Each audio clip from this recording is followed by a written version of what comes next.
20,000 Leagues Under the Sea by Jules Verne. Part 1, Chapter 2, Pro and Con. At the period when these events took place, I had just returned from a scientific research in the disagreeable territory of Nebraska, in the United States. In virtue of my office as assistant professor in the Museum of Natural History in Paris, the French government had attached me to that expedition. After 6 months in Nebraska, I arrived in New York towards the end of March, laden with a precious collection. My departure for France was fixed for the first days in May. Meanwhile, I was occupying myself in classifying my mineralogical, botanical, and zoological riches. When the accident happened to the Scotia, I was perfectly up in the subject, which was the question of the day. How could I be otherwise? I had read and reread all the American and European papers without being any nearer a conclusion. This mystery puzzled me.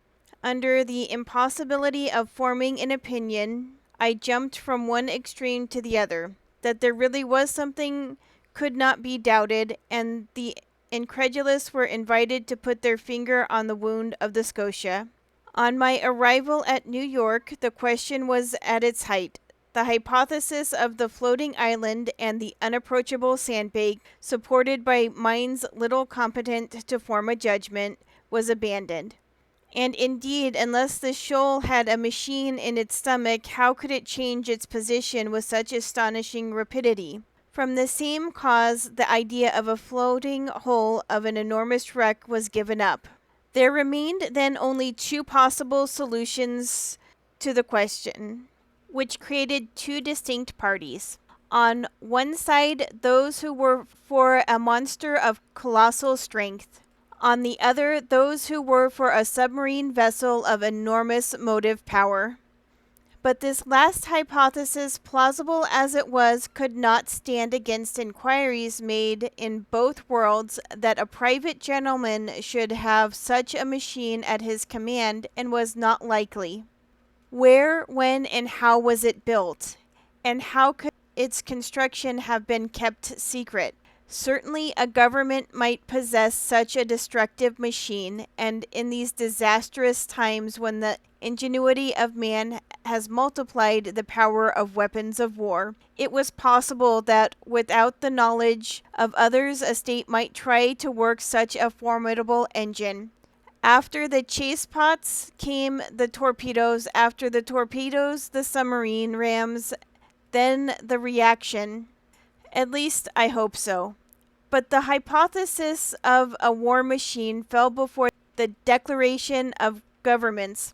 As a public interest was in question and transatlantic communication suffered, their veracity could not be doubted. But how admit that the construction of the submarine boat had escaped the public eye? For a private gentleman to keep the secret under such circumstances would be very difficult, and for a state whose every act is persistently watched by powerful rivals, certainly impossible.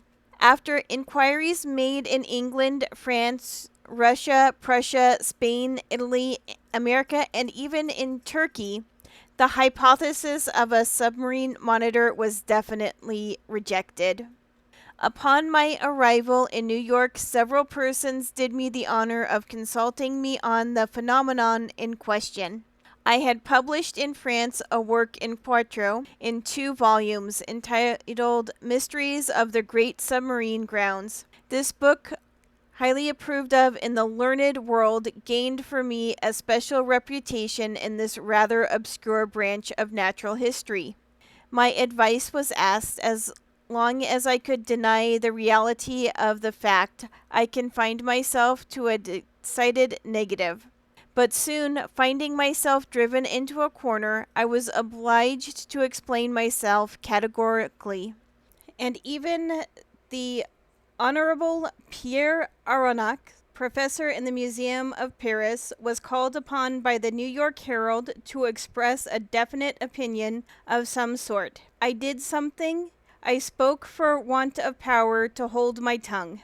I discussed the question in all its forms, politically and scientifically, and I give here an extract from a carefully studied article which I published in the number of the 30th of April. It ran as follows. After examining one by one the different hypotheses, rejecting all other suggestions, it becomes necessary to admit the existence of a marine animal of enormous power. The great depths of the ocean are entirely unknown to us. Soundings cannot reach them. What passes in those remote depths, what beings live, or can live, 12 or 15 miles beneath the surface of the waters? What is the organization of these animals? We can scarcely conjecture. However, the problem submitted to me may modify the form of the dilemma. Either we do know all the varieties of beings which people our planet, or we do not. If we do not know them all, if nature has still secrets in ichthyology for us, nothing is more conformable to reason than to admit the existence of fishes or crustaceans of other kinds, or even of new species of an organization formed to inhabit the strata inaccessible to surroundings, and which in accident of some sort, either fantastical or capricious, has brought at long intervals to the upper level of the ocean. If, on the contrary, we do know all living kinds, we must necessarily seek for the animal in question among those marine beings already classed. And in that case, I should be disposed to admit the existence of a gigantic narwhal. The common narwhal, or unicorn of the sea, often attains a length of 60 feet. Increase its size fivefold or tenfold. Give it strength proportionate to its size. Lengthen its destructive weapons, and you obtain the animal required. It will have the proportions determined by the officers of the Shannon, the instrument required by the perforation of the Scotia, and the power necessary to pierce the hull of the steamer. Indeed, the narwhal is armed with a sort of ivory sword, a halberd, according to the expressions of certain naturalists. The principal tusk has the hardness of steel. Some of these tusks have been found buried in the bodies of whales, which the unicorn always attacks with success. Others have been drawn out, not without trouble, from the bottoms of ships which they had pierced through and through as a gimlet pierces a barrel. The Museum of the Faculty of Medicine of Paris possesses one of these defensive weapons, 2 yards and a quarter in length and 15 inches in diameter at the base. Very well, suppose this weapon to be 6 times stronger and the animal 10 times or more powerful. Launch it at the rate of 20 miles an hour and you obtain a shock capable of producing the catastrophe required. Until further information, therefore, I shall maintain it to be a sea unicorn of colossal dimensions, armed with not a halberd but a real spur, as the armored frigates or the rams of war, whose massiveness and motive power it would possess at the same time. Thus may this puzzling phenomenon be explained, unless there be something over and above all that one has ever conjectured, seen, perceived, or experienced, which is just within the bounds of possibility. The last words were cowardly on my part, but up to a certain point I wished to shelter my dignity as professor and not give too much cause for laughter to the Americans who laugh well when they do laugh. I reserved for myself a way of escape. In effect, however, I admitted the existence of the monster. My article was warmly discussed, which procured it a high reputation. It rallied round it a certain number of partisans. The solution it proposed gave at least full liberty to the imagination. The human mind delights in grand conceptions of supernatural beings, and the sea is precisely their best vehicle, the only medium through which these giants, against which terrestrial animals such as elephants or rhinoceroses are as nothing, can be produced or developed.